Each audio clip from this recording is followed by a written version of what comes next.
এটা বিএডের second semester examination 2024-2023-এর কোর্স 1.2.7 পেডাগজি অফ সায়েন্স ম্যাথামেটিক্সের প্রশ্নপত্র।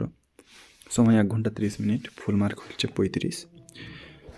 এখানে প্রথমে গ্রুপেতে মোট 60টা প্রশ্ন থাকে, তার মধ্যে 5টার উত্তর করতে হয়।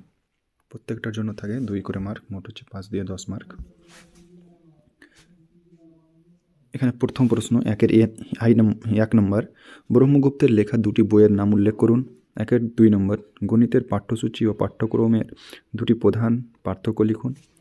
3 নম্বর, গণিত ক্লাবের দুটি গুরুত্ব লিখুন। 4 নম্বর, গণিত শিখনে বক্তৃতা পদ্ধতির দুটি অসুবিধা উল্লেখ করুন। 5 নম্বর, গণিত শিখনের দুটি পেশাগত গুণাবলী উল্লেখ করুন। 6 নম্বর, গণিতে গঠনগত ও সমষ্টিগত মূল্যায়নের দুটি পার্থক্য উল্লেখ করুন। 7 নম্বর, গণিত ভিত্তিক দুটি মানসিক লক্ষ্য লিখুন। এরপরে গ্রুপ বিতে মোট 5টা প্রশ্ন থাকে, তার মধ্যে 3টার উত্তর করতে হয়। প্রত্যেকটার জন্য থাকে 5 করে মার্ক, মোট হচ্ছে 5 3 15 মার্ক। এখানে প্রথম প্রশ্ন 2 নম্বর দাগে, গণিত শিখনে ভাইসগডস্কির তত্ত্বের তাৎপর্য সংক্ষেপে আলোচনা করুন।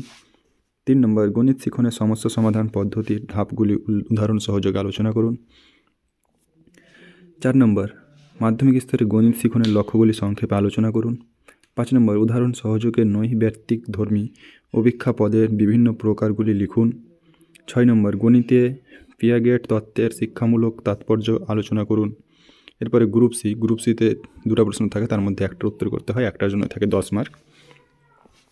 এখানে প্রথম প্রশ্ন 7 নম্বর দাগে, কার্যকরী শিখন সহায়ক উপকরণের বৈশিষ্ট্যগুলি লিখুন।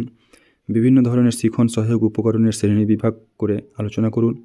গণিত শিখনের ক্ষেত্রে এর দুটি গুরুত্ব উল্লেখ করুন। 8 নম্বর, প্রতিটি একটি করে উদাহরণ সহ গণিত শিখনের আরোহী ও অবরোহী পদ্ধতি ব্যাখ্যা করুন।